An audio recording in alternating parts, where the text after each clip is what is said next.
Karachi district central में डकैती की वारदातें एक बार फिर बढ़ने लगी हैं। बफर जोन के इलाके में रिक्शा में सवार फैमिली को लूट लिया गया है।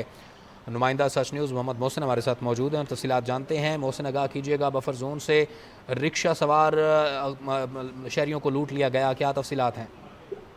जी बिल्कुल शुक्रिया। यहाँ मैं आपको बताऊं कि डिस्ट्रिक्ट फिल्टर में डकैती की वारदात में एक बार फिर जो है वो इजाफा हो गया। बफर जोन का इलाका है जहाँ पर रिक्शे पर सवार फैमिली को लूट लिया गया। वारदात की पॉजिटिव मंजर यहाँ पे आ गई, जिसमें देखा जा सकता है मुजरिमान रिक्शे को रोककर लूट मार कर रहे हैं। मुजरिमान के साथी को रिक्शे में मौजूद फैमिली से लूट मार करते हुए भी देखा जा सकता है। मुजरिमान ने जो है वो नकदी, मोबाइल फोन और दीगर सामान जो है वो मुतासरा फैमिली से शहरियों ने छीने। मुजरिमान वारदात के बाद जो है वो बासानी तौर पर फरार हो गए।